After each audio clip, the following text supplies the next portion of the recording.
امام کے پیچھے سورہ فاتحہ پڑھنی چاہیے یا نہیں؟ اس میں حضرات صحابہ کرام رضی اللہ تعالیٰ عنہ مجمعین، اور جب ہم صحابہ کرام کا تذکرہ کرتے ہیں تو حضرات اہل بیت اطہار رضوان اللہ تعالیٰ علیہم جن کی جتنی مقدس ہستی ہیں وہ لفظ صحابی کی تعریف میں بھی داخل ہوتی ہیں، اور ہم صراحتاً بھی یہ دونوں چیزیں الگ کر دیتے ہیں۔ حضرات اہل بیت اطہار، حضرات صحابہ کرام کی جو صاحب علم و دانش ہستیاں ہیں اس دور کی، ان میں اختلاف ہے۔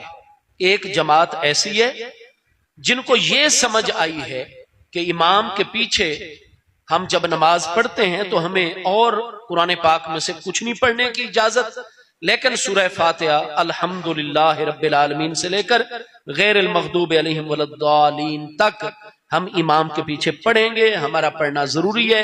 اگر ہم نہیں پڑھیں گے تو ہماری نماز نامکمل رہ جائے گی۔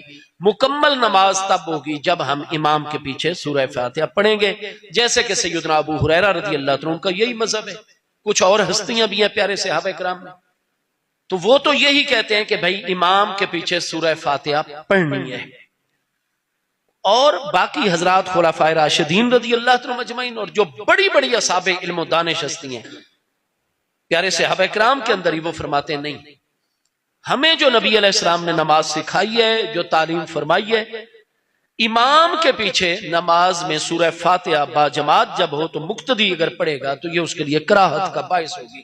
اللہ پاک ناراض ہوتا ہے، نماز کا ثواب کم ہو جاتا ہے۔ نماز ہو جاتی ہے لیکن ایسی نماز ہے جس سے اللہ اور اس کے رسول علیہ السلام اسے پسند نہیں کرتے، فریضہ ادا ہو جاتا ہے۔ اب ہم جو لوگ ہیں ہم انہی کے شاگرد ہیں، یعنی ہم سیدنا امام الاعظم امام ابو حنیفہ علیہ رحمت کی تحقیقات پر عمل کرتے ہیں۔ ہر وہ مسئلہ جس میں اختلاف ہو گئے یا جو اجتہادی مسئلہ ہے، ہم امام ابو حنیفہ کو اپنا راہبر و رہنما مانتے ہیں۔ آپ 150 ہجری میں فوت ہوئے ہیں۔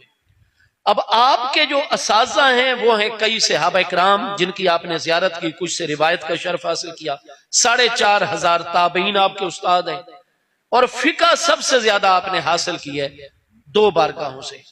نمبر 1 حضرت سیدنا امام حماد بن ابی سلیمان تابعی علیہ رحمت سے، دوسرا حضرت امام الائمہ سیدنا امام جعفر الصادق رضی اللہ عنہ اور ان کے پیارے ابا جان حضور سیدنا و سید سعادتنا امام الائمہ سیدنا امام محمد الباقر رضی اللہ عنہ سے۔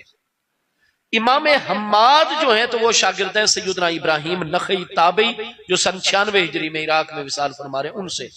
امام ابراہیم نخعی تابعی نے ساری فقہ حاصل کی ہے حضرت سیدنا علقمہ بن قیس سے اور حضرت سیدنا عبد